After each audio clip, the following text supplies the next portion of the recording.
Richard slammed the divorce papers on the kitchen table while Vivian cradled her 7-month pregnant belly, the sound echoing through their dream home like a gunshot.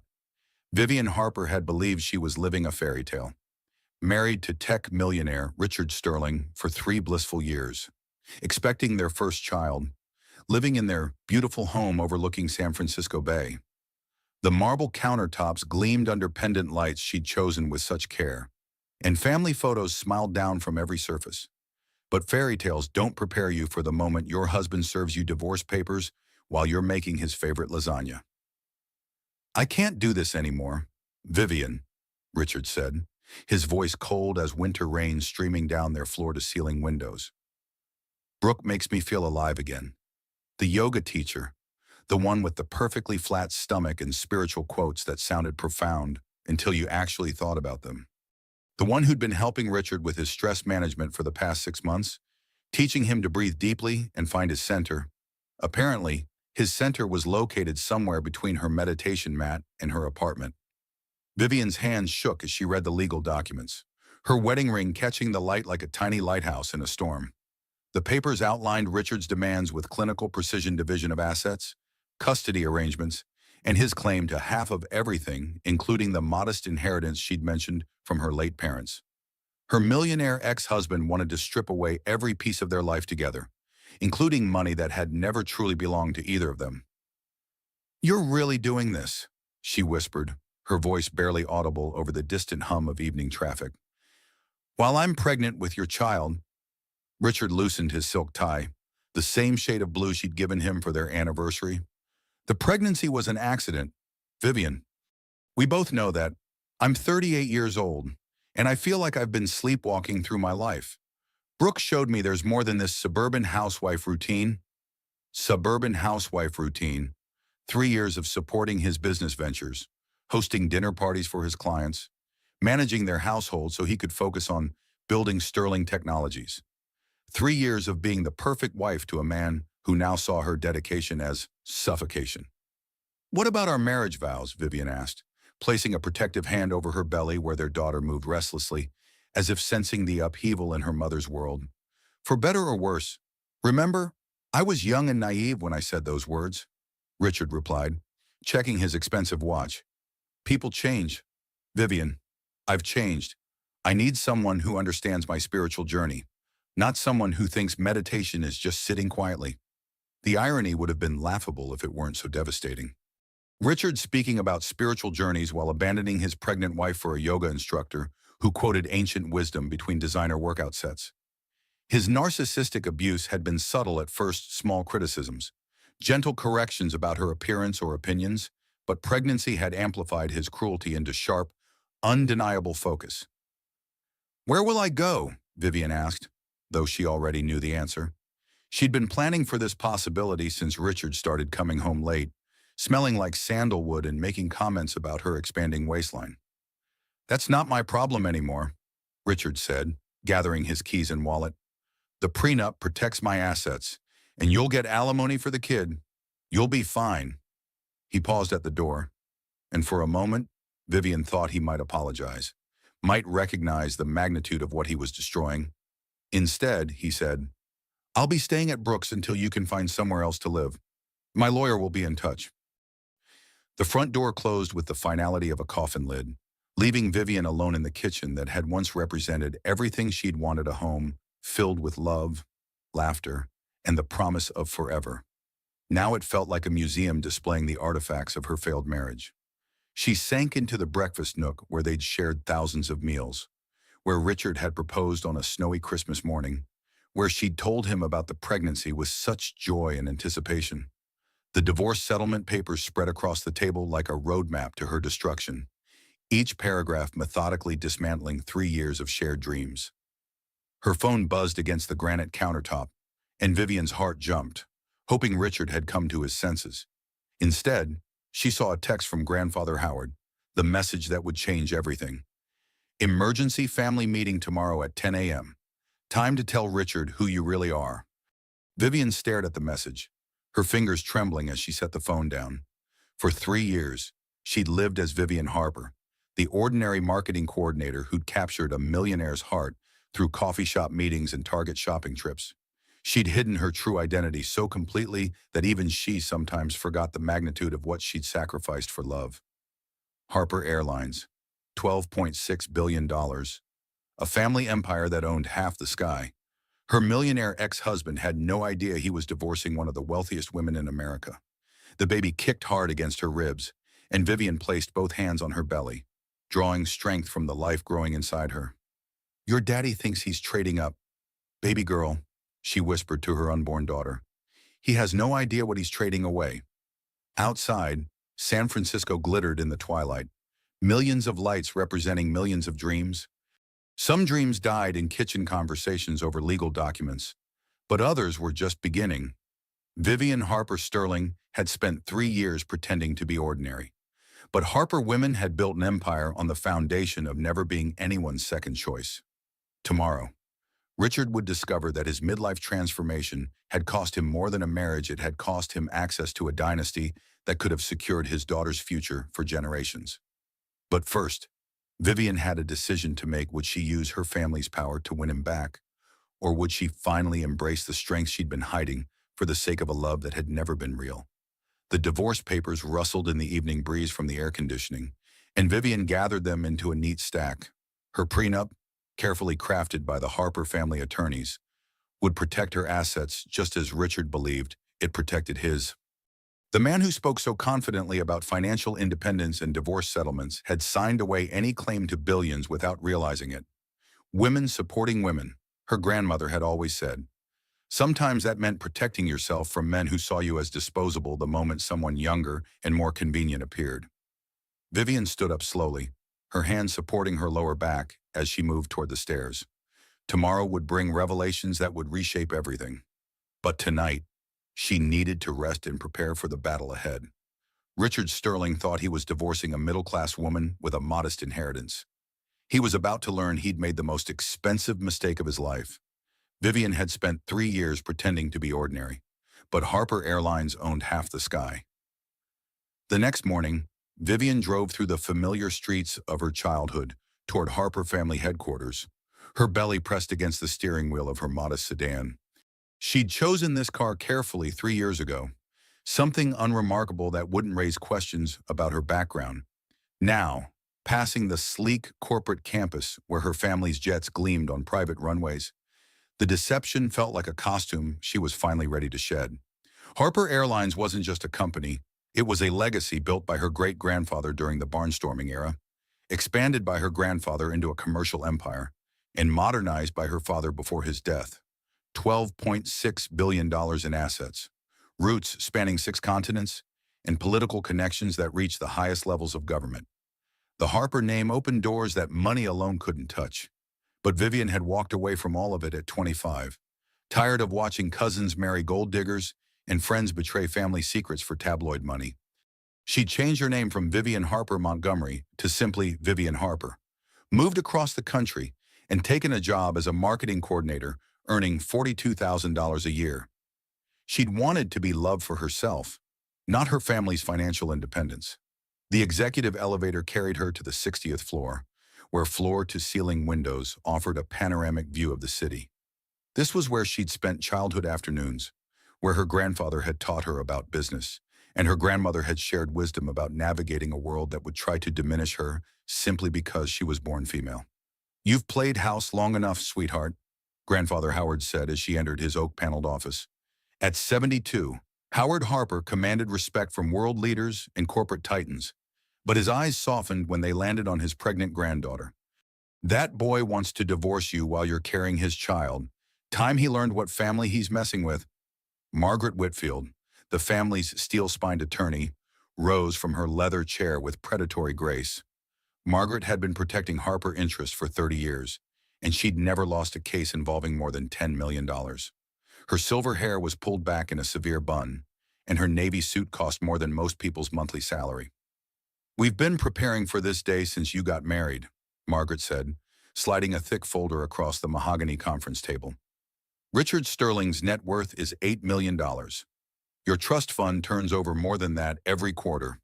Vivian sank into the familiar embrace of her grandfather's favorite chair. the same spot where she'd done homework as a child while corporate negotiations swirled around her. The leather still smelled like her grandfather's cologne and her grandmother's perfume, a combination that meant safety and unconditional love. "I really thought he loved me," Vivian said, her voice catching on the admission. "For 3 years, I believed our marriage was real." "It was real to you," Howard replied gently, moving to the window where Harper jets taxied for takeoff. "You gave that boy the greatest gift possible, authentic love, from a woman who asked for nothing in return. His narcissistic abuse wasn't about your worth, sweetheart. It was about his character." Margaret opened the folder to reveal financial statements that would make Fortune 500 CEOs weep with envy. Harper Airlines stock certificates, real estate holdings spanning from Manhattan penthouses to Colorado ski lodges, investment portfolios that grew 7 figures annually in interest alone. The numbers represented more than wealth, they represented power, influence, and the ability to shape destinies. "Your prenup was crafted by our finest legal minds," Margaret explained, her manicured finger tracing over the relevant clauses. "Richard's lawyer assumed your modest family inheritance meant a few $1,000s and some family photos. The fine print states that it includes all current and future Harper family holdings." Vivian laughed despite herself, a sound that held more pain than humor. "He thought he was protecting himself from a gold digger." "Men like Richard Sterling see women as accessories to their success stories," Howard said, his voice carrying the authority of someone who'd built an empire from nothing. "They trade wives like they trade cars, always convinced the newer model will bring them happiness. They never consider that true wealth comes from loyalty, respect, and shared purpose." The irony was devastating in its completeness. Richard had spent 6 months complaining about their finances, suggesting Vivian get a better job or contribute more to their household expenses. He'd criticized her for shopping at Target instead of Nordstrom, for clipping coupons instead of hiring a housekeeper, for living modestly when he wanted to project success. Every criticism had been a rejection of the authentic life she'd chosen, the simple existence that had allowed their love to grow without the corruption of financial expectation. "But first," Howard said, his eyes gleaming with the strategic brilliance that had built their family fortune, "let's give Mr. E. Sterling exactly what he's asking for." Margaret smiled, and Vivian recognized the expression from childhood, the look her family's attorney wore when she was about to destroy someone who'd underestimated Harper women. "We let the divorce proceed exactly as Richard planned. When he discovers your true identity, it'll be too late to change course." "Why not? What about my daughter?" Vivian asked, placing both hands on her belly where the baby moved restlessly. "She deserves to know her father, even if he's not the man I thought he was." "Your daughter will inherit one of the greatest fortunes in American history," Howard replied. "She'll have opportunities her father couldn't imagine in his wildest dreams. The question is whether Richard Sterling deserves to be part of that legacy."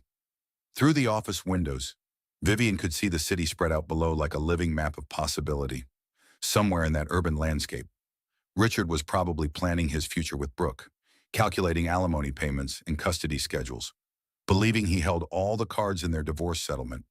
He had no idea that his pregnant wife could buy his entire company with the quarterly interest from her trust fund. "There's something else," Margaret said, producing a second folder. "We've been investigating Miss Brooke Meadows since she entered Richard's life. Her background is interesting."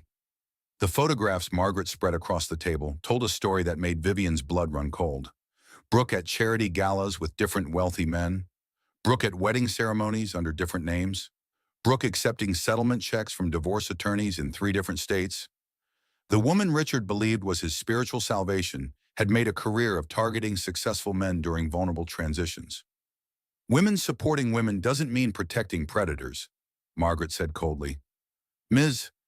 Meadows has destroyed 3 marriages and disappeared with substantial settlements each time. Richard isn't her first midlife transformation, he's her latest mark." Vivian studied the evidence with growing clarity. Richard's spiritual awakening, his sudden dissatisfaction with their marriage, his conviction that Brooke understood him better than his wife of 3 years, all of it had been carefully orchestrated by a professional who made her living destroying families. "Do we tell him?" Vivian asked. "We let him discover it himself," Howard replied.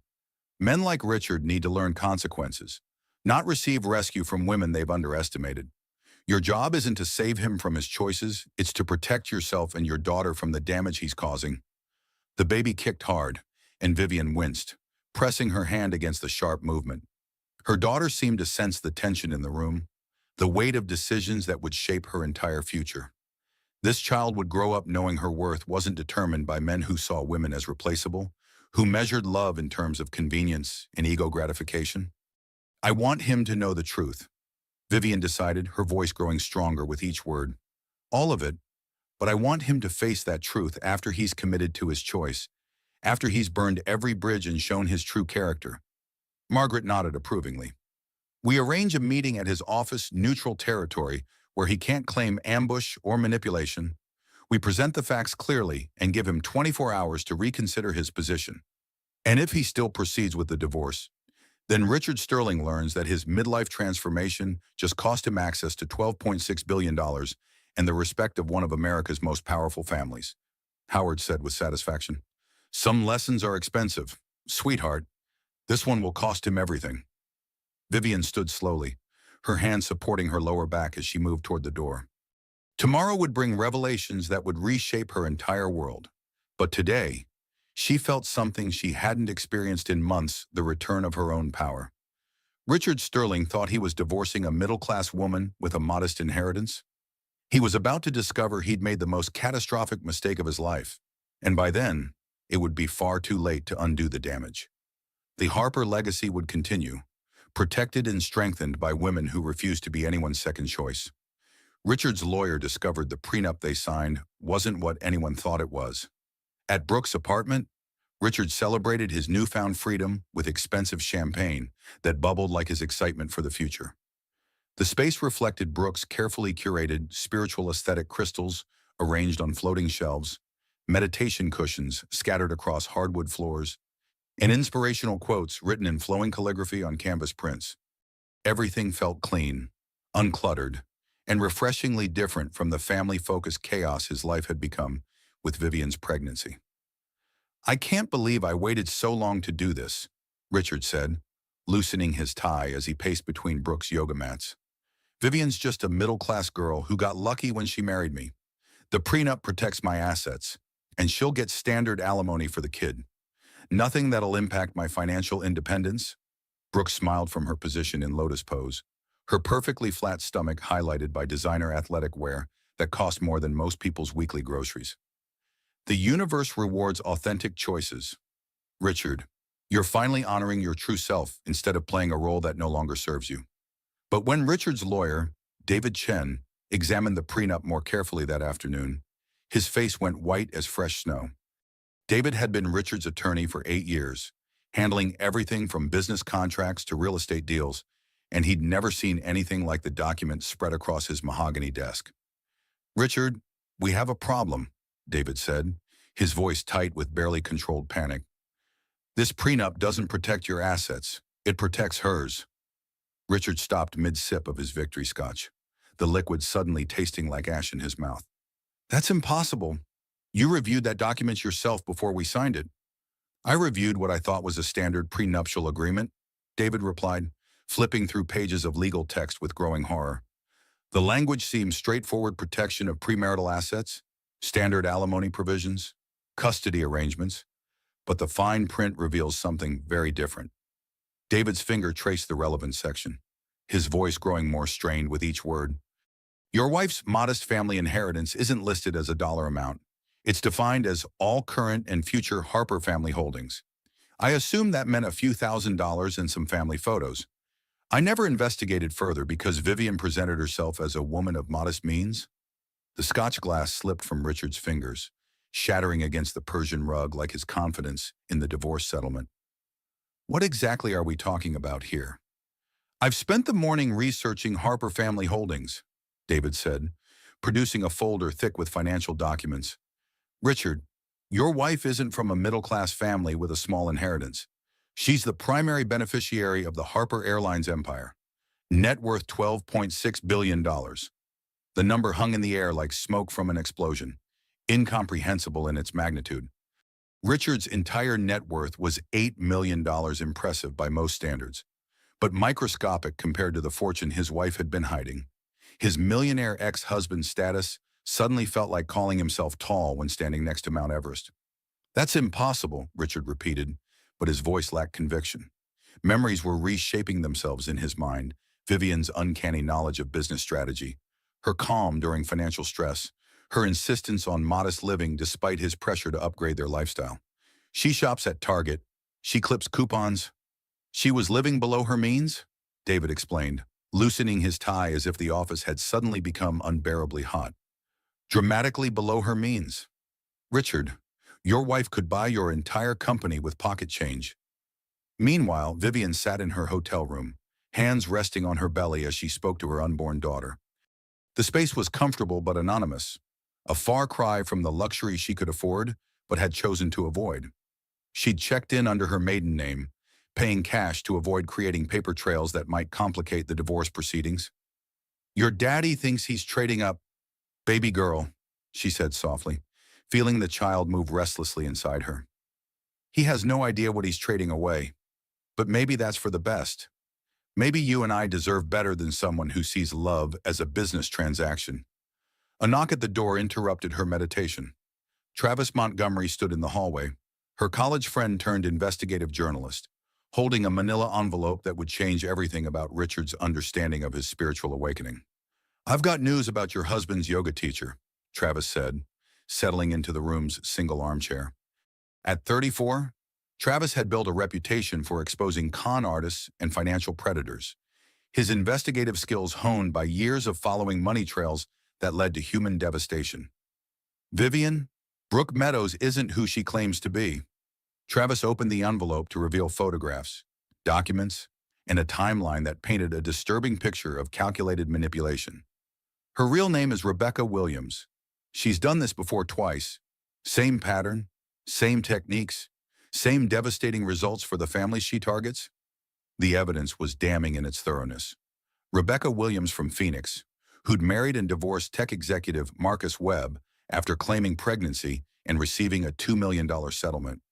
Ashley Thompson from Denver, who'd convinced real estate mogul Bradley Harrison to leave his wife of 15 years, then disappeared after a quickie Vegas wedding and subsequent annulment netted her $3 million. "She targets successful men going through midlife transitions," Travis explained, his voice carrying the clinical detachment of someone who'd seen too many variations of the same human tragedy. "Offers spiritual guidance, sexual validation, and emotional support during vulnerable periods. Then she claims pregnancy to accelerate marriage and maximize settlement potential." Vivian studied the photographs with growing clarity about her own situation. Richard's sudden spiritual awakening, his dissatisfaction with their stable marriage, his conviction that Brooke understood his authentic self, all of it had been carefully orchestrated by a professional who made her living destroying families for financial gain. "The pregnancy test in Brooke's bathroom wasn't hers," Travis continued, producing surveillance photos taken with a telephoto lens. "She's been using the same prop for 3 different cons. The woman your husband believes is carrying his child is running the same script she's used to manipulate 2 other wealthy men." The irony was devastating in its completeness. Richard had abandoned his pregnant wife for a woman whose pregnancy was fake, trading authentic love for manufactured spiritual connection, choosing someone who saw him as a mark rather than a partner. His narcissistic abuse had made him vulnerable to abuse from someone whose manipulation skills far exceeded his own. "Do we tell him?" Vivian asked, though she already knew the answer. "We let him discover it himself," Travis replied. "Men like Richard need to learn consequences, not receive rescue from women they've underestimated. Besides, exposing Brooke now might make him think you're trying to sabotage his happiness. Better to let him face the truth after he's committed to his choices." Nabrawar back at David's office, Richard paced between windows that offered a view of the city where his wife had been living a double life for 3 years. The financial documents spread across the desk represented more than wealth, they represented power, influence, and opportunities he'd never imagined possible. "Can we contest the prenup?" Richard asked desperately. "Claim fraud or misrepresentation?" David shook his head grimly. "She never lied about her background, Richard. She simply didn't volunteer information about her family's wealth. The prenup clearly states that you understood her financial position when you signed it." Your failure to investigate further shows negligence, not fraud on her part. The trap was elegant in its simplicity. Vivian had protected herself using the same legal mechanisms Richard had insisted upon, turning his desire for financial security into the instrument of his own financial destruction. Every conversation about money, every criticism of her modest lifestyle, every demand that she contribute more to their household expenses, all of it had been happening while she possessed wealth that could have solved every problem he'd ever imagined. "What's my exposure?" Richard asked, though he dreaded the answer. "In a traditional divorce, you might expect to keep your premarital assets and split anything acquired during the marriage," David explained carefully. "But this prenup reverses that protection. Vivian's trust fund and family holdings remain entirely hers, while your assets become vulnerable to community property laws." Richard's phone buzzed with a text from Brooke. "Can't wait for our new life together. Baby, the universe is aligning perfectly for us." Reading those words while staring at documents that revealed his wife's true wealth felt like watching his entire world reshape itself in real time. His midlife transformation had led him to abandon a woman worth billions for a con artist whose pregnancy was as fake as her spiritual awakening techniques. The ultimate question wasn't whether he could afford to divorce Vivian, it was whether he could afford not to try winning her back. But as David gathered the prenup documents with the care reserved for legal explosives, Richard realized that some mistakes create consequences too expensive to undo. His divorce settlement was about to become the most costly midlife crisis in American history, and the woman he'd underestimated held all the cards he'd never known existed. The pregnancy test in Brooke's bathroom wasn't hers, it was planted evidence. Travis Montgomery had built his investigative career on following money trails and exposing predators who targeted vulnerable people during life transitions. Now, sitting in his cluttered home office surrounded by surveillance equipment and legal documents, he was unraveling the most sophisticated con he'd encountered in 15 years of journalism. "Your husband's spiritual awakening wasn't spontaneous," Travis told Vivian over a secure phone connection. "Brooke Meadows has been planning this seduction for months, studying Richard's patterns, identifying his vulnerabilities, and positioning herself as the solution to problems she helped create." The evidence filled 3 filing cabinets and painted a disturbing picture of calculated manipulation. Brooke had researched Richard's business schedule, learned his favorite coffee shop, and arranged to be there during his morning routine. Her first conversation with him hadn't been chance, it had been choreographed to appeal to his specific psychological needs during a period when Vivian's pregnancy was making him feel trapped and overlooked. "She targets successful men experiencing major life changes," Travis explained, scrolling through his computer files. "Marriage, parenthood, career stress. Aging, these transitions create emotional vulnerability that professional manipulators exploit." Richard's complaints about feeling disconnected from his authentic self weren't original thoughts. They were planted suggestions that Brooke cultivated over months of seemingly casual conversations. Security footage from Richard's office building revealed the extent of Brooke's preparation. She'd entered the building 3 times before her first official appointment with Richard, always with different men who matched a specific profile: successful, middle-aged, married, and displaying signs of midlife dissatisfaction.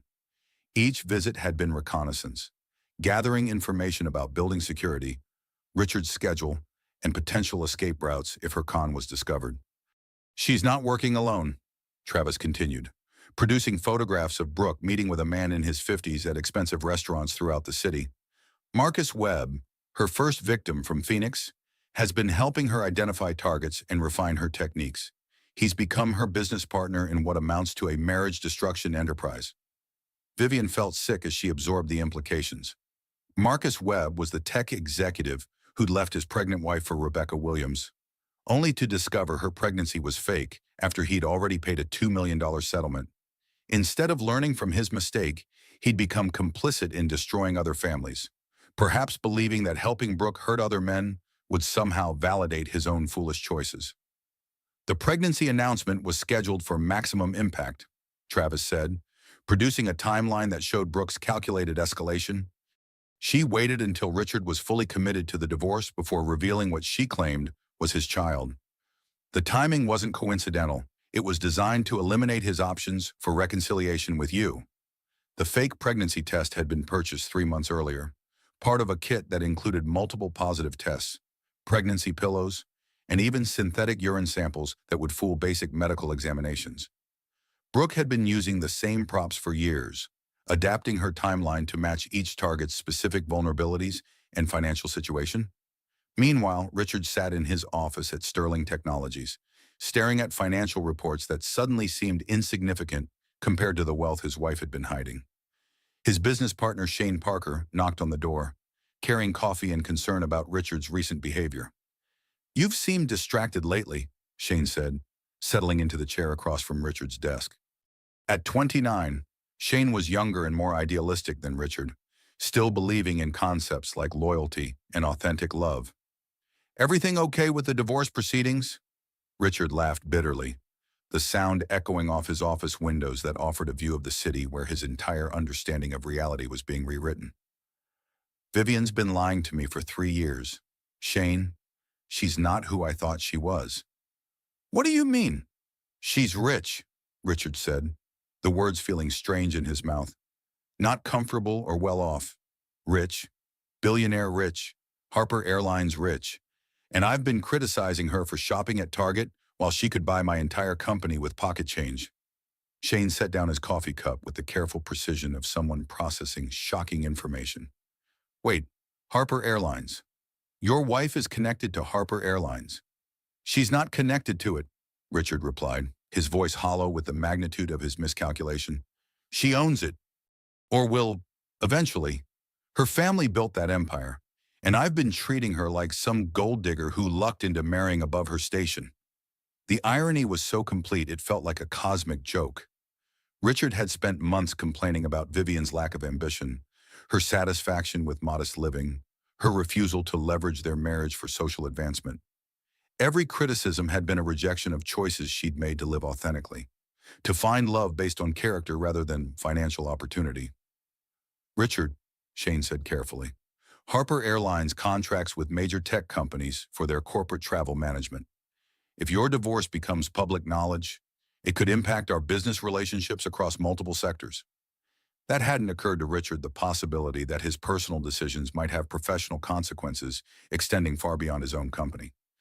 Harper Airlines influenced industries ranging from aerospace to hospitality, with political connections that reached the highest levels of government. Alienating the Harper family wouldn't just cost him personally, it could destroy Sterling Technologies and impact every employee who depended on their success. "There's something else," Richard said, producing the divorce papers that had seemed so straightforward 24 hours earlier. "The prenup I thought was protecting my assets actually protects hers. If this divorce goes through, I could lose everything I've built." Shane studied the legal documents with growing alarm. As Richard's business partner, Shane owned 30% of Sterling Technologies, which meant Richard's financial destruction could impact his own future security. The personal had become professional, the private had become public, and the consequences were expanding like ripples from a stone thrown into still water. "You need to fix this," Shane said bluntly. "Whatever it takes, whoever you need to apologize to, whatever bridges you need to rebuild, you fix this before it destroys everything we've worked for." But some bridges become impossible to rebuild once they've been burned completely. Richard had served divorce papers to a pregnant billionaire while abandoning her for a con artist whose fake pregnancy was part of a criminal enterprise targeting wealthy men. The level of betrayal, disrespect, and sheer stupidity involved in his choices had created consequences that apologies couldn't address. Travis finished compiling his evidence and prepared to deliver the final piece of information that would complete Vivian's understanding of her situation. "There's one more thing you need to know about Brooke's pattern," he told Vivian. "She always claims pregnancy to accelerate marriage, but she's never actually carried a child to term. Every pregnancy has ended in convenient miscarriage after the divorce settlement is finalized." The calculation was horrifying in its completeness. Brooke used fake pregnancies to manipulate vulnerable men into abandoning their families, then used fake miscarriages to avoid the long-term commitment of actual parenthood. She'd perfected a system that destroyed marriages, devastated children, and left entire families emotionally and financially traumatized while she moved on to her next target. "Your husband isn't just being conned," Travis said. "He's become complicit in a criminal enterprise that specifically targets pregnant women and their children. When Richard abandoned you for Brooke, He became part of a pattern that destroys families for profit. Vivian felt her daughter kick forcefully, as if the baby sensed the danger surrounding their family. This child would grow up knowing that her father had chosen money and ego gratification over loyalty and love, that he'd abandoned her before birth for a woman whose entire identity was constructed to prey on men like him. The truth was becoming clear. Richard's midlife transformation hadn't been about finding his authentic self. It had been about succumbing to manipulation from a professional who understood that men's narcissistic abuse patterns made them vulnerable to specific types of exploitation. Women supporting women meant protecting each other from predators who used fake spiritual awakening and manufactured pregnancy to destroy families. It also meant recognizing when men's choices revealed character flaws too fundamental to forgive. Vivian's financial independence would protect her daughter from the consequences of Richard's catastrophic judgment. But no amount of money could undo the emotional damage he'd inflicted by choosing a con artist over his pregnant wife. The investigation was complete. The evidence was overwhelming, and the time for truth had arrived. Richard's mother had hired 3 private investigators to research Brooke, and all 3 found different identities. Maureen Sterling stood in her pristine Marin County kitchen, surrounded by the evidence that would shatter her son's delusions about his spiritual awakening. At 65, Maureen had survived her own catastrophic marriage to Richard's father, a charming narcissist who'd nearly destroyed their family fortune through gambling and affairs. She recognized predatory behavior when she saw it, and everything about her son's yoga teacher screamed danger. "Richard, you need to listen to me," Maureen said into her phone, her voice carrying the authority of someone who'd learned expensive lessons about trusting appearances. "This woman you're planning to marry is not who she claims to be." "Mother, I'm not discussing my personal life with you," Richard replied from Brooke's apartment, where he was packing his belongings and planning their future together. "Brooke understands me in ways Vivian never did. This isn't about you." Maureen spread 3 separate investigation reports across her marble countertop, each one revealing a different layer of Brooke's constructed identity. The first investigator had found Rebecca Williams from Phoenix, divorced twice. No children despite multiple pregnancy claims. Last known address, a luxury apartment that she'd abandoned without paying 6 months of rent. The second investigator had uncovered Ashley Thompson from Denver, married to real estate mogul Bradley Harrison for exactly 93 days before disappearing with a $3 million settlement, leaving behind fake medical records and a forwarding address that led to a mail drop in Nevada. The third investigator had discovered the most disturbing information. Brooke Meadows from San Francisco had no legitimate background at all. Her yoga certification was purchased online, her references were fake, and her apartment was rented under an identity that wouldn't survive serious scrutiny. "Richard, this woman is a professional," Maureen said, her voice shaking with frustration and fear for her son's future. "She's destroyed 3 marriages and stolen millions of dollars from men who thought they were finding true love. You're not her first midlife transformation, you're her latest mark." "That's impossible," Richard insisted, but his voice lacked conviction. "Brooke is carrying my child. She's helping me find my authentic self after years of feeling trapped in a marriage that was suffocating my spiritual growth." Maureen closed her eyes, recognizing the language of manipulation that she'd heard from her own husband 40 years earlier. Men were so predictable in their vulnerabilities, so eager to believe that younger women found them irresistible, so willing to abandon responsibility for the fantasy of renewed youth and unlimited possibility. "The pregnancy is fake, Richard," Maureen said bluntly. "Just like her previous pregnancies were fake. Just like her entire identity is fake. She's been using you to practice divorce fraud, and you've been too flattered by the attention to see what's really happening." Richard hung up on his mother, but doubt had been planted. That afternoon, while Brooke taught a private yoga session to another wealthy client, Richard searched her apartment with the thoroughness of someone whose entire future depended on what he found. Hidden in Brooke's bedroom closet, beneath yoga mats and meditation cushions, Richard discovered evidence that confirmed his worst fears. Pregnancy tests, dozens of them, all positive, all manufactured by the same company that specialized in theatrical props. Pregnancy padding designed to simulate different stages of fetal development, medical documents with names that didn't match any of Brooke's claimed identities. But the most damaging evidence was a notebook filled with detailed observations about Richard's behavior, preferences, and psychological vulnerabilities. "Target responds well to spiritual language and ancient wisdom quotes." One entry read, "Complains frequently about wife's pregnancy, making her unattractive and demanding. Excellent candidate for rapid extraction and maximum settlement. Extraction, settlement, target, the language of predatory business, not authentic love." Richard's hands trembled as he read entries that deconstructed their entire relationship into calculated manipulation. His spiritual awakening had been manufactured through specific triggers that Brooke had identified and exploited. His dissatisfaction with Vivian had been amplified through subtle suggestions and comparative criticism. Even their sexual chemistry had been engineered through techniques Brooke had perfected with previous targets. "She makes me feel alive again," Richard had told everyone who would listen, but the truth was that Brooke had made him feel exactly what she'd intended him to feel, using psychological manipulation techniques that professional con artists employ to separate wealthy men from their families and fortunes. Meanwhile, at Harper family headquarters, Vivian made the decision that would change everything about her approach to the divorce. "I want Richard to know the truth," she told grandfather Howard and Margaret Whitfield. "All of it. Before the baby comes, before he commits completely to his choice, I want him to understand exactly what he's throwing away." Howard nodded approvingly from behind his massive desk, where he'd negotiated deals worth billions and built relationships with world leaders. "Your grandmother always said Harper women handle their business directly. We don't manipulate or scheme, we present facts and let people make informed decisions about their own futures." Margaret arranged a meeting at Richard's office for the following afternoon, neutral territory where emotions couldn't be blamed for whatever revelations emerged. "We'll present the financial information clearly and give him 24 hours to reconsider his position," she explained. "After that, the choice becomes permanent." But when they arrived at Sterling Technologies the next day, they discovered Richard wasn't alone.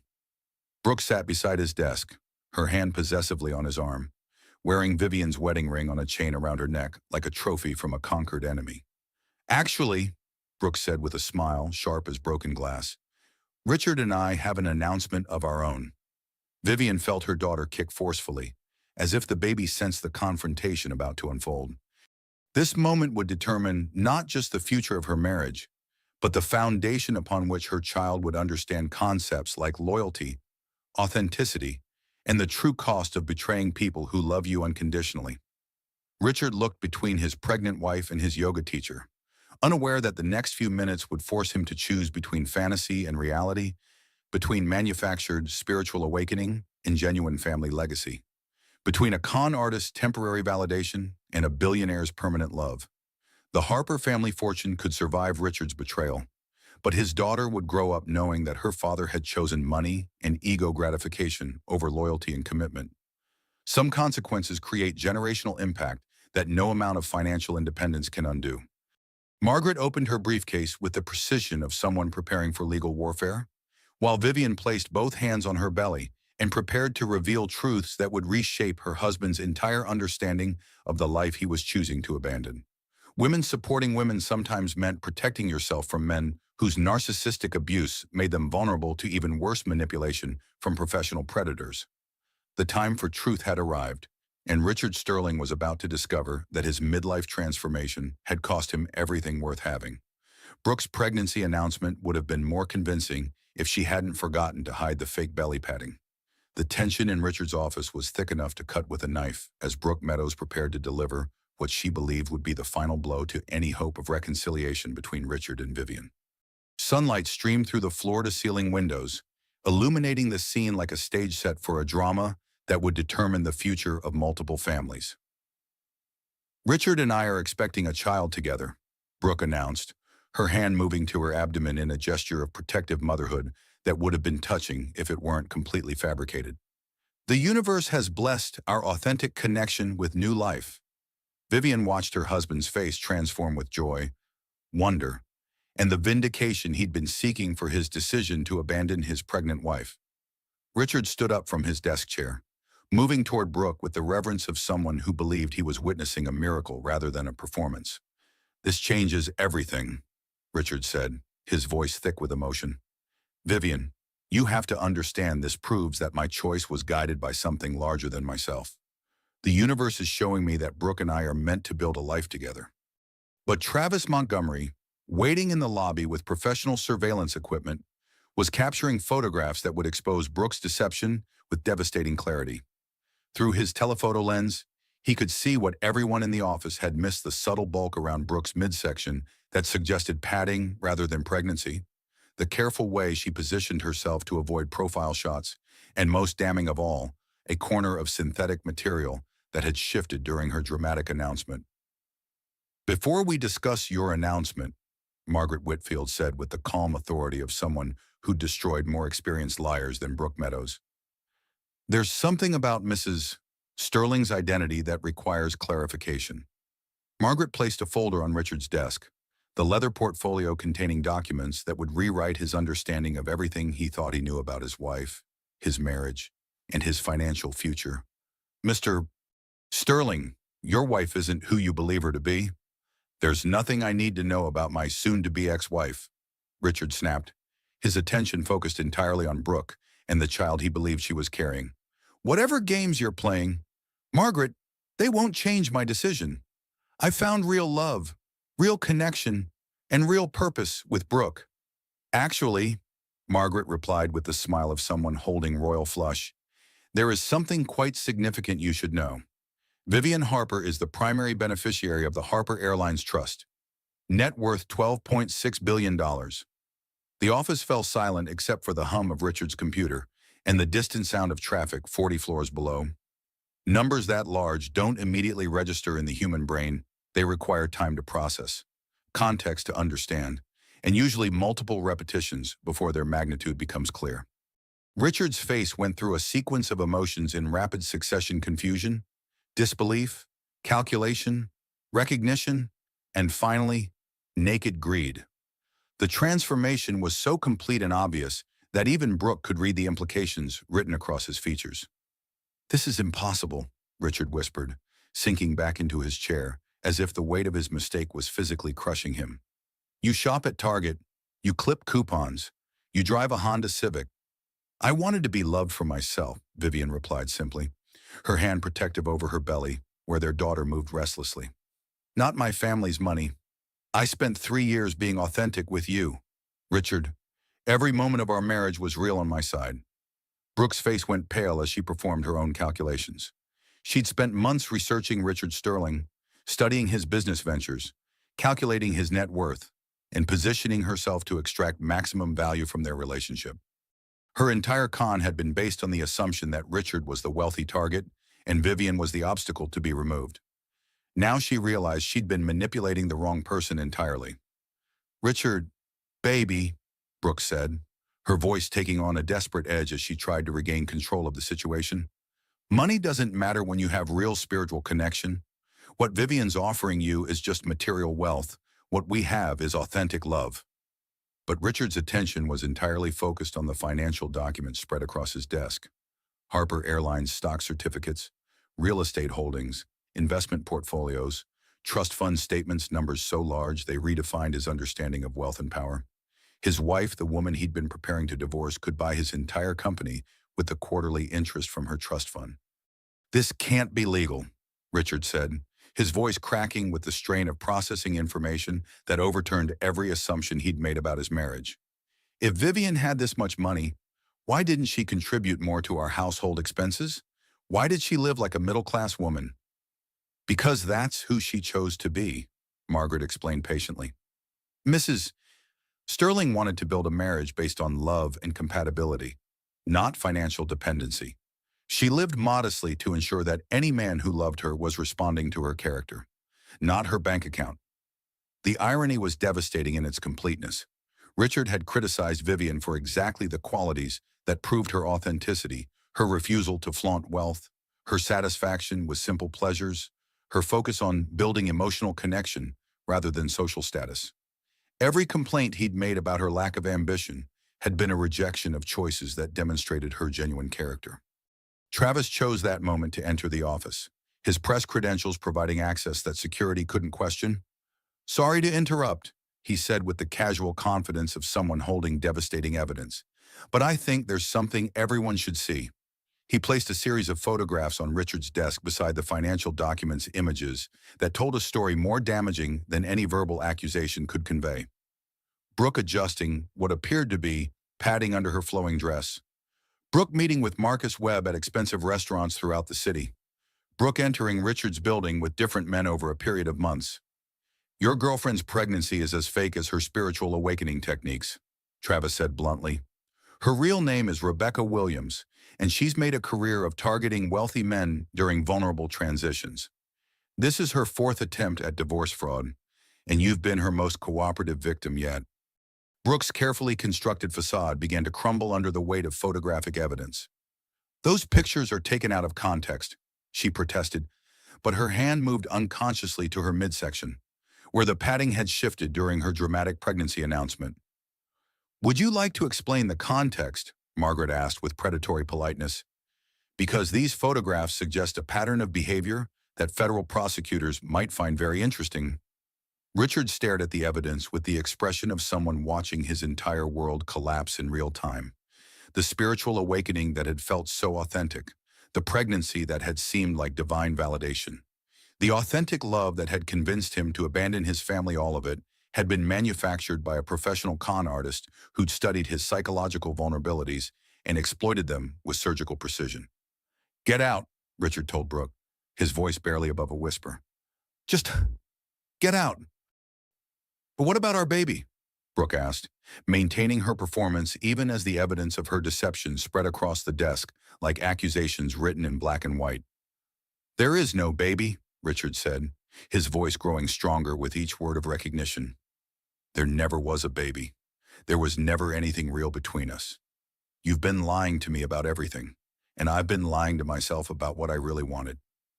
Brooke gathered her purse and jacket with the dignity of someone whose con had been exposed, but whose escape route remained intact. She'd failed to extract money from Richard Sterling, but she'd learned valuable lessons about researching targets more thoroughly before investing months in manipulation. As the door closed behind her, Richard found himself alone with his pregnant wife, his family's attorney, and evidence of the most catastrophic mistake he'd ever made. The silence stretched between them like a chasm that no amount of apology could bridge. Vivian, Richard said finally, his voice carrying desperation that 3 hours earlier would have seemed impossible. We can work this out. The divorce was a mistake. I was confused, overwhelmed with business pressure, manipulated by someone who understood my weaknesses better than I understood them myself. Vivian stood slowly, her hand supporting her lower back as she prepared to deliver words that would change both their lives forever. No, Richard, you weren't confused. You were cruel. You weren't manipulated into serving me divorce papers while I was 7 months pregnant. You chose to do that yourself. The Harper Airlines empire would survive Richard's betrayal, but his daughter would grow up knowing that her father had chosen fantasy over family, ego gratification over loyalty, and temporary validation over permanent love. Some bridges become impossible to rebuild once they've been burned completely, and Richard Sterling had just discovered that his midlife transformation had cost him access to everything he'd never known he wanted. Richard's face went through 5 different emotions in 10 seconds, landing on naked greed. The silence in Richard's office stretched like a fault line, preparing to unleash an earthquake.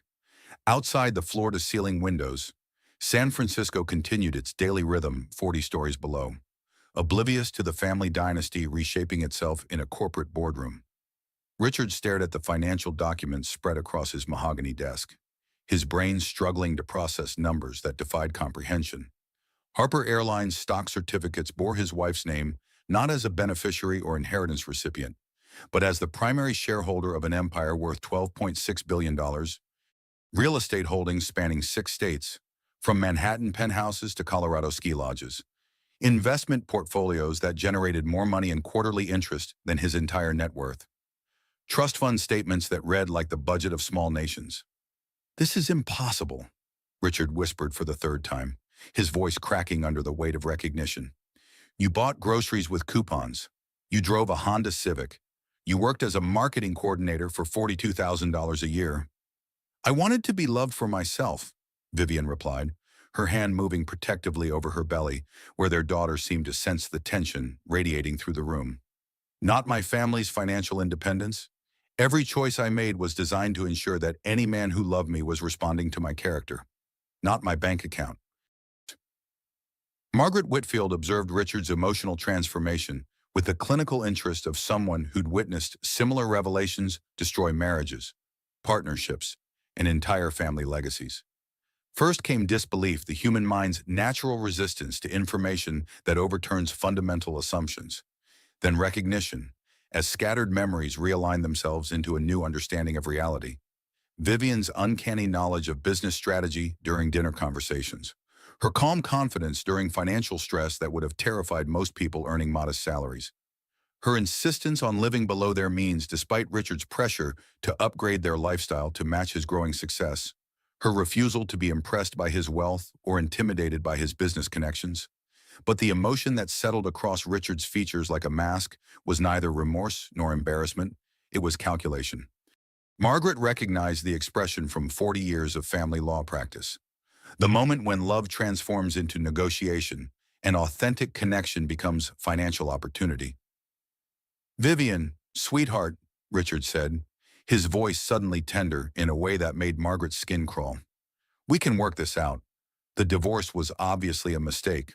I was confused, overwhelmed with business pressure, vulnerable to manipulation from someone who understood my weaknesses." "No," Vivian said simply, the word carrying more power than entire legal arguments. "You weren't confused when you served me divorce papers while I was 7 months pregnant. You weren't vulnerable when you moved your mistress into our home and threw away our family photos.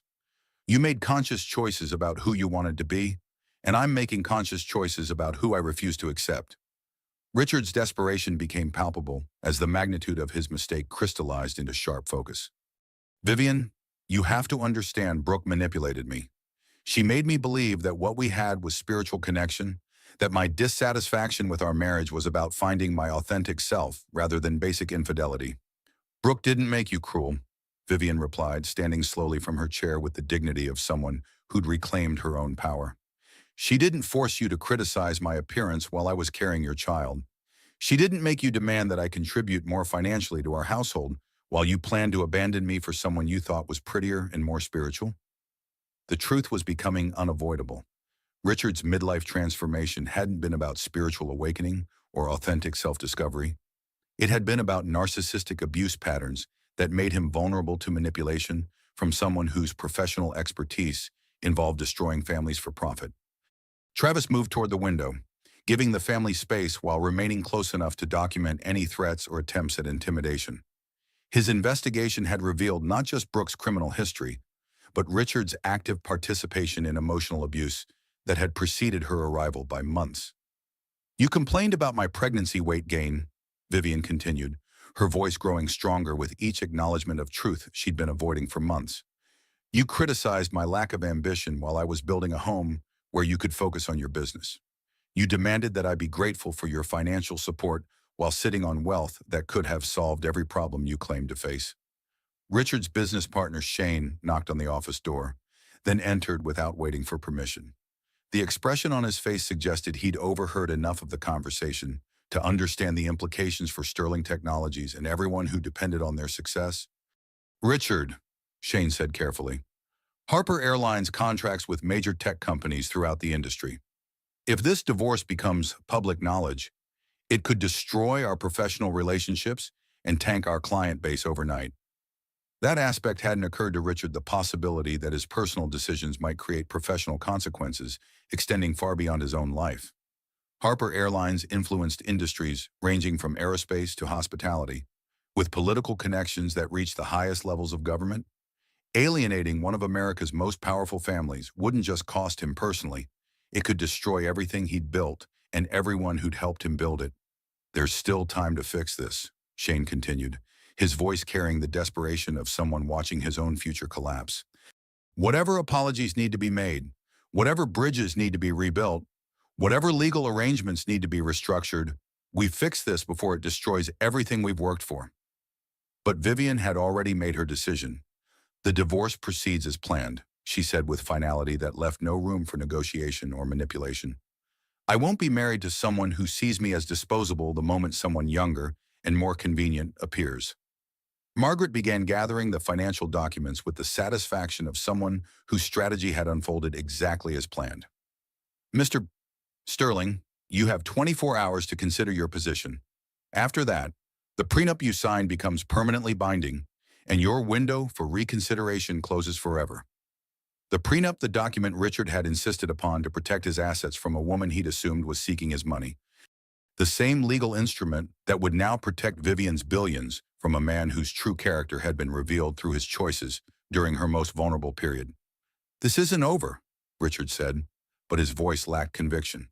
I'll contest the prenup. I'll claim fraud, misrepresentation, whatever legal grounds exist for invalidating a document signed under false pretenses. You're welcome to try, Margaret replied with the confidence of someone who'd never lost a case involving more than $10 million. But Mrs. Sterling never lied about her background. She simply chose to live authentically rather than flaunt wealth that she wanted to keep separate from your relationship. Your failure to investigate her family connections demonstrates negligence on your part, not fraud on hers. The trap was elegant in its simplicity. Richard had been so focused on protecting his own assets that he'd never considered investigating hers.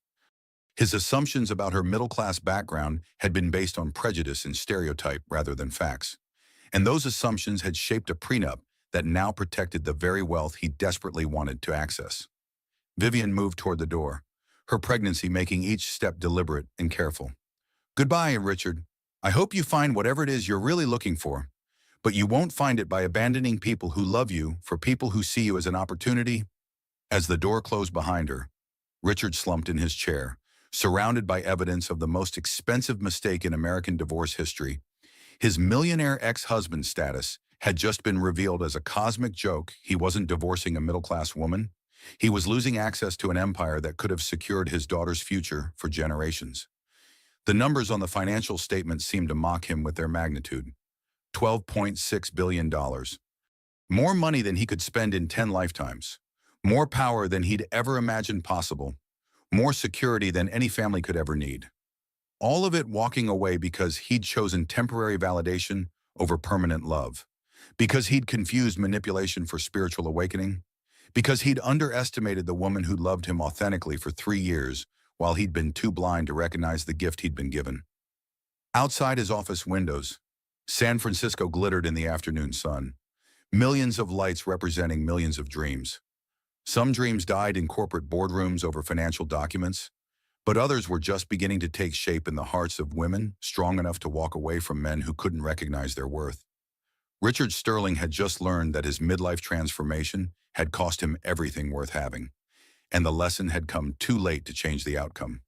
Richard's lawyer called an emergency meeting when he realized his client might lose everything to a prenup protecting billions. Within 24 hours of discovering his wife's true wealth, Richard had transformed from a confident man pursuing spiritual fulfillment into a desperate strategist fighting for financial survival. His penthouse apartment, which had seemed luxurious when he was married to a marketing coordinator, now felt modest compared to the dynasty he was losing. The city lights that had once represented possibility now mocked him with their reminder that somewhere in those glittering towers, his pregnant wife commanded resources that could reshape entire industries. David Chen worked through the night, researching precedents for invalidating prenuptial agreements signed under conditions of alleged misrepresentation. His law office, normally quiet after business hours, hummed with activity as paralegals searched databases and senior partners consulted with colleagues across the country. The stakes had never been higher in David's 15-year career. His client faced the possibility of walking away from $12.6 billion over a divorce that had seemed routine 48 hours earlier. We're claiming fraud based on misrepresentation of assets, David explained to Richard during their emergency meeting, his normally pristine appearance disheveled from stress and caffeine. Vivian failed to disclose the full extent of her wealth, which prevented you from making an informed decision about the prenup's terms. But she never lied, Richard replied, pacing between windows that offered a view of the financial district where his wife's family conducted business worth more than most countries' annual budgets. She just didn't volunteer information about her background. That's the challenge, David admitted, loosening his tie as if the office had become unbearably hot. California courts generally uphold prenups unless there's evidence of coercion, fraud, or unconscionability. Your wife's decision to live modestly doesn't constitute fraud, it constitutes personal choice. Meanwhile, Margaret Whitfield prepared her counterattack with the methodical precision of someone who'd spent 3 decades protecting family fortunes from exactly this type of desperate legal maneuvering. Her corner office at Harper Family Headquarters overlooked the private airfield where company jets prepared for flights that would carry board members to emergency meetings in New York, London, and Tokyo. Mr. Sterling's legal strategy is predictable, Margaret told Howard Harper, who sat behind his massive desk reviewing contingency plans that had been prepared years earlier. He'll claim fraud, demand financial records, and attempt to delay proceedings until media pressure forces a settlement. Howard nodded with the calm authority of someone who'd built an empire by anticipating challenges and neutralizing threats before they could gain momentum. What's our exposure? Minimal, Margaret replied with satisfaction.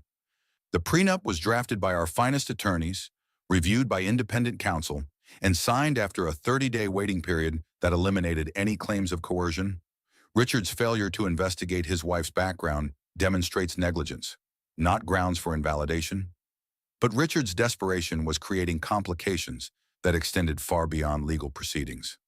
Within hours of the revelation, news of the divorce had leaked to industry publications, creating shockwaves throughout the technology sector where Sterling Technologies had built relationships with major clients. Every major contract is being reviewed, Shane Parker told Richard during an emergency board meeting, his voice tight with barely controlled panic. Harper Airlines influences aerospace, hospitality, transportation, and corporate travel industries. Our clients are asking whether doing business with us might jeopardize their relationships with the Harper family. The personal had become professional, the private had become public, and the consequences were expanding like ripples from a stone thrown into still water. Richard's midlife transformation wasn't just destroying his marriage, it was threatening the livelihoods of every employee who depended on Sterling Technologies for their financial security. We need damage control, Richard said, but his voice lacked the confidence that had once commanded boardrooms and inspired investor confidence. Crisis management, public relations, whatever it takes to contain this situation. There's only one solution, Shane replied bluntly. You fix things with Vivian. Whatever apologies need to be made, whatever legal concessions need to be offered, whatever personal sacrifices need to be accepted, you fix this before it destroys everything we've built. But some bridges become impossible to rebuild once they've been burned completely. Richard had served divorce papers to a pregnant billionaire while abandoning her for a con artist whose fake pregnancy had been designed to accelerate his financial destruction. The level of betrayal, disrespect, and sheer stupidity involved in his choices had created consequences that apologies couldn't address. Media coverage began within 48 hours, transforming Richard's personal crisis into public entertainment. Tech millionaire divorces airline heiress became the headline that defined conversations in coffee shops, corporate boardrooms, and social media platforms across the country. Financial journalists analyzed the prenup's implications. Relationship experts debated the psychology of midlife affairs, and social commentators questioned the wisdom of men who abandoned pregnant wives for younger women. This is becoming a cautionary tale. Richard's public relations consultant warned during an emergency strategy session. The narrative writes itself, successful man destroys family for fake spiritual awakening, loses billions in process. Every interview request, every article, every social media post reinforces the same message: you made the most expensive mistake in divorce history. Richard watched his reputation disintegrate in real time as industry colleagues distanced themselves from the scandal. Board positions evaporated, speaking engagements were canceled, and business partnerships that had taken years to build dissolved overnight. His professional network, carefully cultivated through decades of relationship building, abandoned him with the efficiency of people protecting their own interests. The market doesn't forgive stupidity, one former client explained during a termination call that Richard would replay in his mind for years. Your personal decisions reflect your judgment, and your judgment determines whether we trust you with our business. Right now, we don't. But the most devastating consequence wasn't financial. It was the recognition that his actions had been observed and documented by his unborn daughter's future. Every newspaper article, every social media post, every legal filing would become part of a permanent record that would follow his child throughout her life. Vivian's daughter would grow up knowing that her father had abandoned her mother during pregnancy for a con artist whose fake spiritual awakening had been designed to destroy families. No amount of apology or legal maneuvering could change the fundamental truth that Richard Sterling had revealed his character during the most important test of his life, and he'd failed catastrophically. At Harper family headquarters, Howard reviewed reports from attorneys, financial advisors, and crisis management specialists who'd been monitoring the situation with professional detachment. "How long before this resolves itself?" he asked Margaret. "Richard will fight for 6 to 8 months," Margaret predicted with the accuracy of someone who'd seen similar cases destroy men who overestimated their legal options. "His lawyers will exhaust every possible appeal, delay tactic, and media strategy before accepting that the prenup is binding and his position is hopeless." "And Vivian?" "Your granddaughter has made her decision," Margaret replied with approval. "She won't be manipulated by apologies, intimidated by legal threats, or swayed by public pressure." Richard Sterling had his chance to love her authentically, and he chose fantasy over family. The battle lines had been drawn, the legal strategies had been implemented, and the media narrative had been established. Richard Sterling would spend the next several months discovering that some mistakes create consequences too expensive to undo, while Vivian Harper Sterling prepared to raise her daughter with the knowledge that authentic love requires character that her father had proven he didn't possess. The Harper dynasty would survive and strengthen, protected by women who understood that financial independence meant never having to accept being anyone's second choice.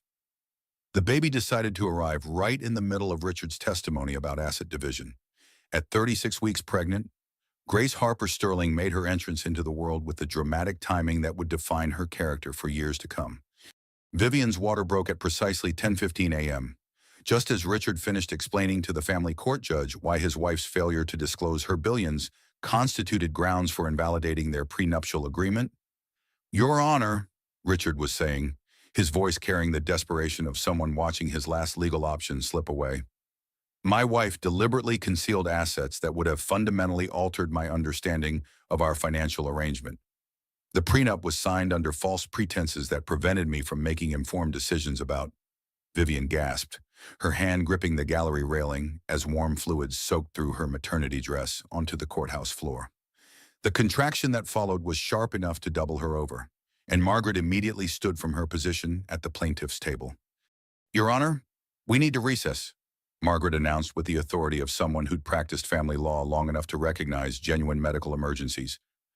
"Mrs. Sterling is in active labor." The courtroom erupted in controlled chaos as bailiffs called for medical assistance, and reporters realized they were witnessing the most dramatic divorce hearing in California history. Richard stared at his pregnant wife with an expression that cycled through confusion, concern, and the dawning recognition that his daughter was about to be born during their custody battle. "This isn't supposed to happen for another month," Richard said, his prepared legal arguments forgotten as he watched Vivian breathe through another contraction with the focused intensity of someone whose body had decided to override everyone's schedule. "Babies arrive when they're ready," Vivian replied through gritted teeth, her hand protective over her belly, where Grace was apparently eager to meet the chaos her parents had created. "Your daughter doesn't care about your legal strategy, Richard." The ambulance arrived within minutes, but Howard Harper's helicopter landed on the courthouse roof even faster.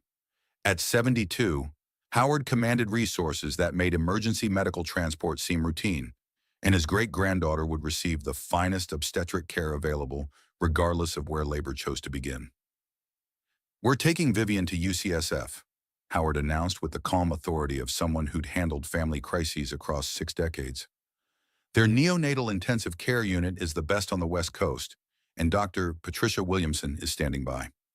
The transfer from courthouse to hospital took on the qualities of a military operation, with Harper Family Security coordinating with San Francisco Emergency Services to ensure safe passage through city traffic. Richard found himself relegated to observer status as his wife's family managed the medical emergency with efficiency that highlighted the resources he'd been too blind to recognize. At the hospital, Richard paced the private waiting room that Howard had secured through connections that reached the highest levels of California Healthcare Administration. The space was comfortable but sterile, decorated with abstract art that couldn't distract from the magnitude of what was happening 3 floors above. His daughter was being born, while her parents fought over billions of dollars in family court. "This is insane," Richard muttered, checking his watch for the 100th time in 30 minutes. "Grace isn't due for another month." The doctors said first babies usually arrive late, not early. "Stress can trigger premature labor," Maureen Sterling observed from her position near the windows that offered a view of the city where her son was discovering the consequences of his choices. She'd arrived at the hospital within an hour of receiving Richard's call, carrying flowers and a baby blanket that seemed pitifully inadequate given the circumstances. "Maybe this is a sign," Richard continued, his voice carrying desperate hope that divine intervention might somehow undo the damage he'd inflicted on his family. "Maybe Grace's early arrival means we're supposed to work things out, that the universe is giving us another chance to get this right." Maureen studied her son with the mixture of love and disappointment that only mothers can master. "Richard, your daughter's birth doesn't erase the choices you made. It doesn't change the fact that you abandoned her mother for a con artist, or that you've spent 6 months proving you can't recognize authentic love when it's offered freely." 3 floors above, Vivian labored through contractions that seemed to intensify with each hour, her focus entirely on bringing Grace safely into a world that was already more complicated than any child should inherit. Margaret sat beside the hospital bed, handling legal calls and media inquiries with one hand while holding Vivian's hand with the other. "How's Richard handling this?" Vivian asked between contractions, her voice strained but still concerned for the man who'd abandoned her during the most vulnerable period of her pregnancy. "Like someone who's finally confronting the magnitude of what he's losing," Margaret replied honestly. "But concern for your well-being doesn't undo months of narcissistic abuse. Sweetheart, good men don't serve divorce papers to pregnant wives, regardless of what spiritual awakening they claim to be experiencing." Dr. Patricia Williamson entered the delivery room with the calm competence of someone who delivered thousands of babies under every conceivable circumstance. "How are we feeling? Vivian ready to meet your daughter?" "She's ready to meet us," Vivian replied, feeling another contraction build with the intensity that meant Grace would arrive soon. "She's got her grandfather's sense of dramatic timing." At 11:47 p.m., Grace Harper Sterling made her official entrance into the world's 6 pounds, 2 ounces of perfect health despite her early arrival. She emerged with dark hair that matched her mother's and her father's stubborn chin, but her eyes held the alert intelligence that would define Harper women for generations. Richard stood at the nursery window 20 minutes later, watching his daughter sleep in the specialized care unit with an expression of wonder that temporarily overshadowed his legal and financial panic. Grace was beautiful in the way that newborns are beautiful, wrinkled and red, but unmistakably perfect, her tiny hands already grasping at everything within reach. "She's incredible," Richard whispered, his voice thick with emotions that lawyers and financial documents couldn't address. "Look at her. Mom, she's absolutely perfect." "She's a Harper," Maureen replied with satisfaction, recognizing the family resemblance that would connect Grace to generations of strong women who'd built empires and protected their families from men who couldn't recognize their worth. "She'll grow up knowing her value isn't determined by people who see her as disposable." The next morning brought visitors that highlighted the different worlds Grace had inherited. Travis Montgomery arrived with flowers and a vintage copy of The Little Prince, while Shane Parker brought corporate gifts that seemed absurdly inadequate given the Harper family's resources. The contrast was stark, Richard's business associates offering symbolic gestures, while Vivian's family provided private medical care, armed security, and the kind of protection that billions could buy. Howard Harper held his great-granddaughter with the tenderness of someone who'd waited 72 years to experience this particular joy. "She's got the Harper determination," he said, watching Grace grip his finger with surprising strength. "Look at that grasp, she's already holding on to what's hers." But the most significant visitor was the one who didn't come. Brooke Meadows had disappeared from San Francisco within hours of her con being exposed, moving on to her next target in another city where her fake pregnancy and manufactured spiritual awakening could destroy a different family. She left behind only unpaid rent and forwarding addresses that led nowhere. Another chapter in a criminal career that had perfected the art of exploiting men's midlife vulnerabilities. Richard spent 3 days at the hospital, sleeping in waiting room chairs and eating cafeteria food while trying to process the magnitude of his mistake. Every nurse who congratulated him on his beautiful daughter also asked about his wife's condition, forcing him to explain repeatedly that they were in the middle of divorce proceedings. "Your wife seems like a lovely woman," one nurse commented after checking Grace's vital signs. "She's been so gracious to all the staff, despite everything she's going through. You're very lucky." Lucky. The word felt like mockery coming from someone who didn't understand that Richard had thrown away the greatest fortune in American history for a woman whose pregnancy had been purchased online for theatrical props. On Grace's third day of life, Richard made a decision that would define his relationship with his daughter forever. He withdrew his legal challenges to the prenup, signed away his parental rights to ensure Grace would inherit her full Harper legacy without complications, and released any claim to Vivian's assets or future financial support. "It's not noble," Richard told David Chen during their final attorney-client meeting. "It's practical. I can't compete with a $12 billion family fortune, and fighting will only destroy my business and reputation completely. Grace deserves better than a father who's become a cautionary tale about midlife stupidity." David reviewed the documents with the relief of someone whose most challenging case was finally reaching resolution. "This protects you from further legal exposure and allows you to rebuild your professional reputation," he agreed. "But Richard, you're signing away any relationship with your daughter. Are you certain this is what you want?" Richard stared out his lawyer's window at the city where his daughter would grow up with opportunities he couldn't have imagined, even in his most ambitious dreams. "What I want is irrelevant now. Grace will have the best education money can buy, connections that reach the highest levels of government and business, and financial security that extends for generations. My job is to make sure my mistakes don't limit her possibilities." The irony was complete. Richard's final act as Vivian's husband was the first genuinely selfless decision he'd made in months. But it came too late to repair the damage he'd inflicted on their family. Too late to demonstrate the character that might have justified forgiveness. Vivian signed the custody documents from her hospital bed, Grace sleeping peacefully in her arms while Margaret handled the legal formalities with efficient professionalism. "Are you certain about this?" Margaret asked, though she already knew Vivian's answer. "Grace deserves a father who chooses her consistently," Vivian replied, her voice carrying the strength that came from finally accepting painful truths. "Richard has shown me who he is when faced with difficult choices. I believe him now." 6 weeks later, Vivian stood in the nursery that had been prepared at the Harper family estate. Grace sleeping in a crib that overlooked the private airfield where Harper Airlines jets took off and landed throughout the day. The room was decorated in soft yellows and greens, with family photos spanning 4 generations of Harper women who'd built legacies and protected their children from men who couldn't recognize their worth. "Your great-grandfather built this empire so his family would never be vulnerable," Vivian told her daughter during their nightly ritual. "But I learned something important during these past months. Real strength isn't hiding who you are.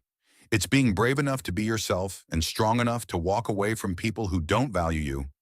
Grace stirred in her sleep, her tiny hand grasping at dreams that would someday include private jets, international boarding schools, and political connections that reached the highest levels of power. But more importantly, she would grow up knowing that her mother had chosen dignity over desperation, authentic love over manufactured acceptance, and financial independence over emotional dependence on men who saw women as replaceable. The Harper dynasty would continue, strengthened by another generation of women who understood that some things, self-respect, authentic relationships, and the protection of children were worth more than any amount of money that apologies or legal maneuvering could secure. Richard Sterling had learned that his midlife transformation cost him everything worth having. But Grace Harper Sterling would inherit the knowledge that her value was never dependent on men who couldn't recognize the gifts they'd been given. Women supporting women meant teaching daughters that they should never accept being anyone's second choice, and that sometimes the greatest act of love is walking away from people who've proven they don't deserve the loyalty they've been offered. Richard's last act as Vivian's husband was the first honorable thing he'd done in months. 1 year later, Vivian stood in her childhood bedroom at the Harper estate, now converted into Grace's nursery, watching her daughter take her first tentative steps across hardwood floors that had supported 4 generations of Harper women. The room overlooked the private airfield where company jets carried board members to meetings that shaped international commerce. But this morning, The only thing that mattered was Grace's determined effort to reach her favorite teddy bear. "Come on, sweetheart," Vivian encouraged, kneeling on the floor with her arms outstretched. "You can do it. Harper women don't give up." Grace wobbled forward with the concentrated determination that had characterized her personality since birth. Her dark hair catching sunlight that streamed through windows designed to offer panoramic views of the family's aviation empire. When she finally reached her mother's arms, her delighted laugh filled the room with joy that felt like healing after months of legal battles and media scrutiny. The divorce had been finalized 8 months earlier, with Richard's complete capitulation surprising even Margaret Whitfield, who'd prepared for extended litigation that could have lasted years. Instead, Richard had signed away his parental rights, released all claims to Vivian's assets, and moved to Portland, where he'd started a small consulting firm that earned enough to support his modest lifestyle while keeping him far from the scandal that had destroyed his reputation in San Francisco. "Your daddy sends a card every month," Vivian told Grace during their daily routine, though the baby was more interested in exploring the buttons on her mother's blouse than understanding complex family dynamics. With pictures of Oregon and letters explaining how sorry he is for the choices he made when you were born. The cards arrived with clockwork regularity, always addressed to Grace but clearly intended for Vivian's consideration. Richard wrote about his new life in Portland, his work with small businesses that couldn't afford major consulting firms, and his gradual understanding of how profoundly he'd miscalculated everything that had mattered. But he never asked for custody, never requested visits, and never suggested that his regret entitled him to forgiveness. Travis Montgomery had become Grace's unofficial uncle, visiting monthly with gifts that reflected his journalist's instinct for finding unique treasures during his investigations. Today he'd brought a vintage children's book about aviation that seemed perfect for a baby whose family owned half the sky. "How's our favorite heiress doing?" Travis asked, settling into the comfortable chair that had been Vivian's reading spot throughout childhood. "Still planning to take over the family business by age 2? "She's got her great-grandfather's ambition," Vivian replied, watching Grace examine her new book with the focused intensity that suggested she was already developing the strategic thinking that had built the Harper empire. Yesterday, she figured out how to open the safety latches on her toy chest. "Howard says she's showing early signs of problem-solving abilities that will serve her well in corporate boardrooms." The Harper family had embraced Grace with the protective love that came from understanding exactly how precious she was, not just as the next generation of their dynasty, but as proof that their values had survived the challenge of Richard's betrayal.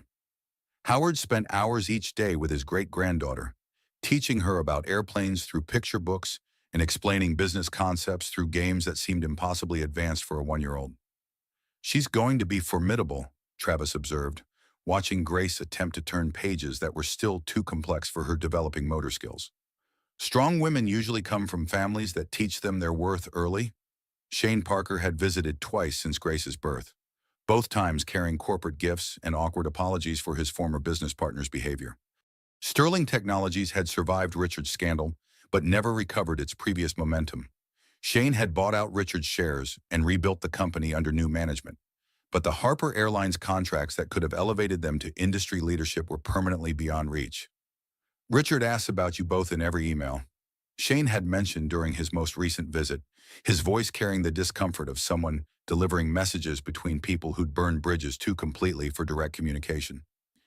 "He wants you to know that he understands why forgiveness isn't possible, but he hopes Grace will someday understand that his mistakes don't reflect on her worth."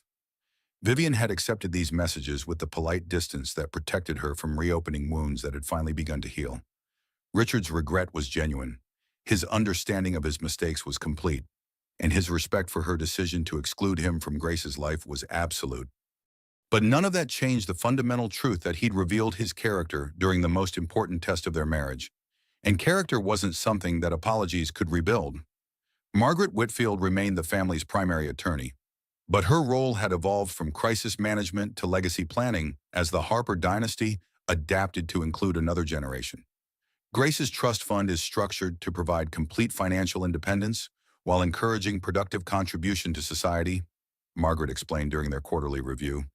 "She'll never need to depend on anyone for economic security, but she'll be expected to use her advantages responsibly." The numbers were staggering even by Harper standards. Grace's inheritance would exceed $20 billion by the time she reached majority.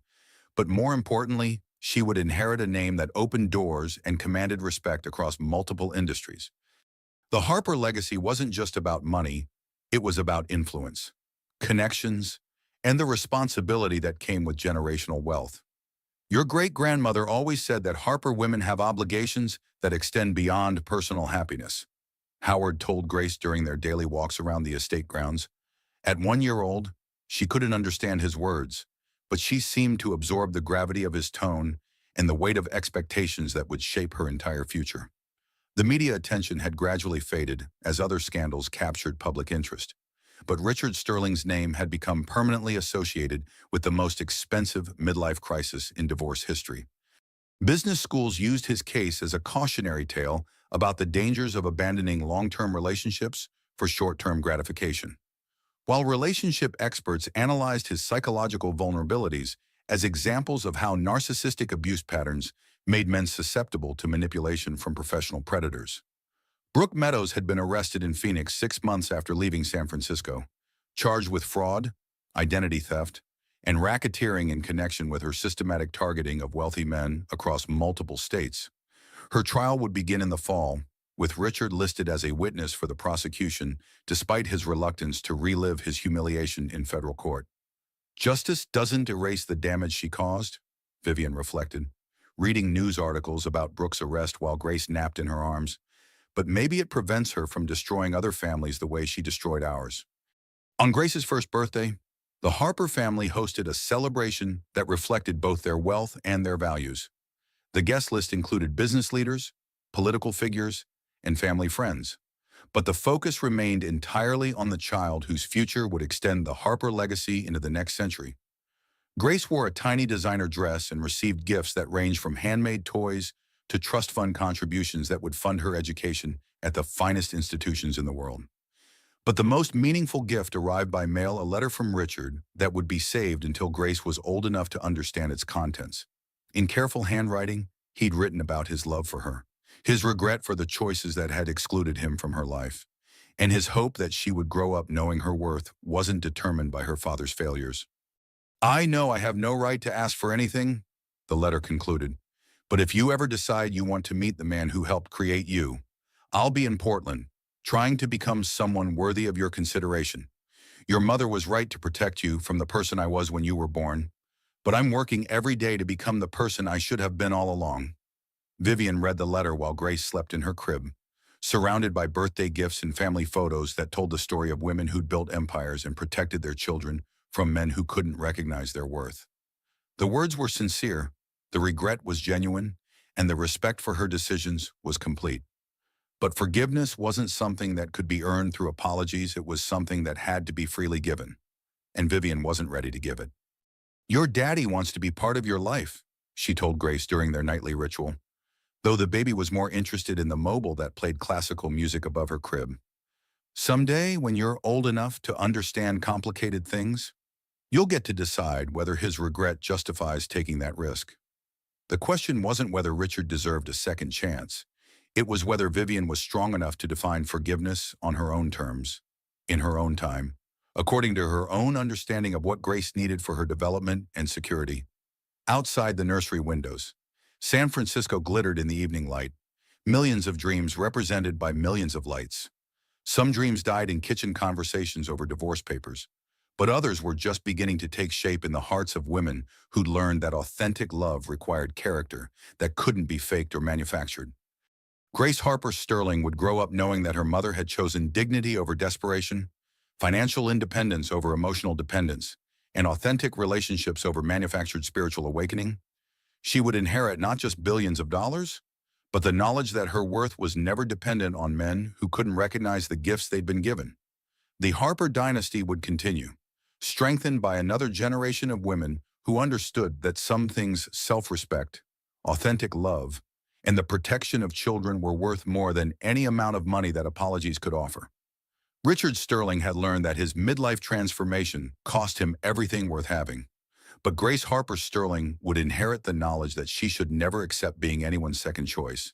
And sometimes, The greatest act of love is walking away from people who've proven they don't deserve the loyalty they've been offered freely.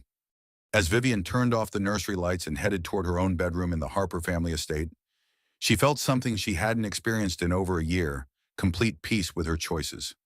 Tomorrow would bring new challenges, new opportunities, and new decisions about Grace's future. But tonight, she was exactly where she belonged: home, safe, and surrounded by people who would never see her as disposable. Women supporting women meant teaching the next generation that authentic love was worth waiting for, that financial independence was worth protecting, and that some bridges were worth burning to protect the people you love most.